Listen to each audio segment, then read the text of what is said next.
Good morning, everybody. I hope everybody's having a good day. So, I don't know if you guys have seen the news about labs going on. So, I'm going to share this with you guys. Here you go. Take a listen. I've been in government for 25 years. I've never seen anything like this. First at 11, this one is tough to believe. An investigation tonight into a possible illegal medical lab.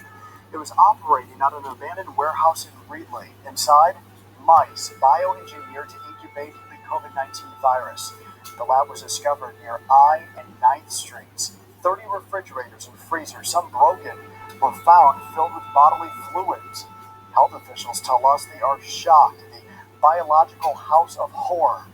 CBS 47's Juanita Adame live in studio with the shocking details tonight. Well, Brian, this story is so complicated. There are local, state, and federal agencies all involved. Now, what prompted this investigation was a simple garden hose that was illegally attached and coming out of the back of a building.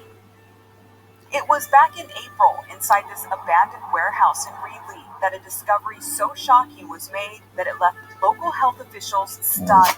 This is a truly unusual situation. I've been in government for 25 years. I've never seen anything like this. I've never seen this in my 26-year career with the county of Fresno. What was supposed to be an empty building used only for storage was home to an unauthorized lab testing facility, something no one had even conceived of. We reach out to our local public health directors throughout the state, California, and nobody has really expressed this type of interaction with a unlicensed lab. So it is something new. The discovery was made after a local code enforcement officer noticed this garden hose poking out a back wall of the building.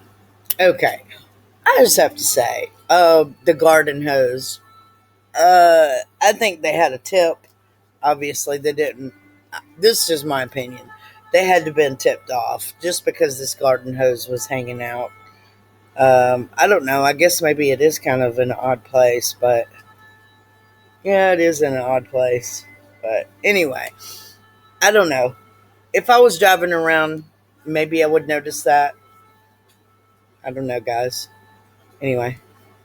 Frankly, we knew that shouldn't be there, and when she went to go investigate, she found that there was activity or operation or something happening within that building. The city then obtained several search warrants to enter the building. Once inside, no staff was located, but there was a special room that was built housing about 1,000 mice, 1,000 white lab mice. And the reason the mice were in the lab was jaw-dropping. Through their statements, that they were doing some testing on laboratory mice there that would help them support developing the COVID test kits that they had on site. Documents show the lab was also being used to produce pregnancy tests. 200 of the nearly 1,000 mice were already dead. According to court documents, all the rodents were being caged in, quote, inhumane conditions. Also found thousands of vials, many of which contained biohazards, materials including human blood, unidentified tissue, and other unknown substances. A lot of these are being classified under unknown chemicals. Labels had been removed from bottles, so there was only certain testing we could do to those chemicals. According to court documents, experts determined that at least 20 potentially infectious, viral, bacterial, and parasitic agents were being stored inadequately, including E. coli, malaria, and even COVID. Let's back it up a second and take a look. Chlamydia. I can't see very good, guys. Hepatitis B, hepatitis C. Man.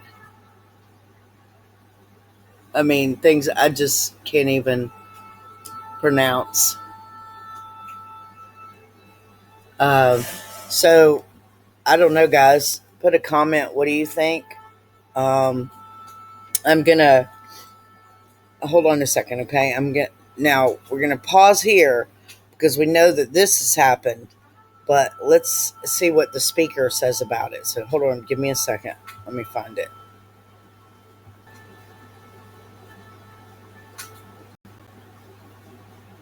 Okay, so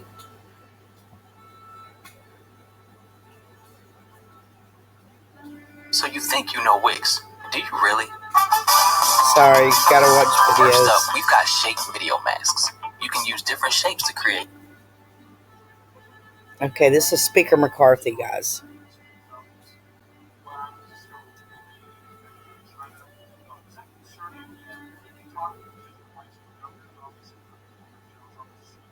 I don't know if you guys can hear him. This is very disturbing. I met with a number of leaders here from county um, to city and others about this. What could be real concerning is what was going on in that lab, what was not being reported in that lab.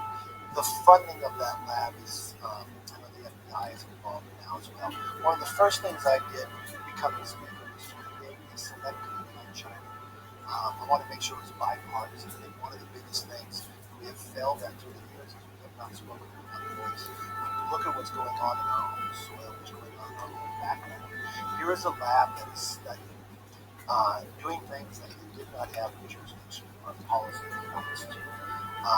But if it wasn't for code enforcement or fire, we would have never known about it. They were selling test kits that weren't right. They were doing research that wasn't allowed.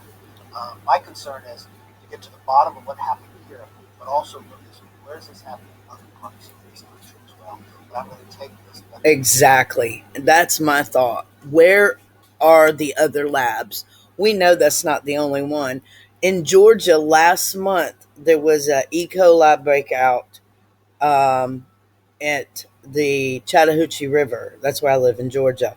So we know, I mean, that was in California, I think. So, um, guys, uh, the world we're living in isn't going to get any better. Remember, there's going to be plagues. Um, I mean, whether whether Yeshua brings those plagues on or whether he allows it, he predicted it before the his second coming. So anyway, wars, rumors of wars, earthquakes in diverse places. So, anyway, guys, I just wanted to show this to you. I wasn't sure if Mainline, if you guys were seeing this actually on in your cities and in your towns. So, anyway, guys, we need to pray. I love you. God loves you. Talk to you soon.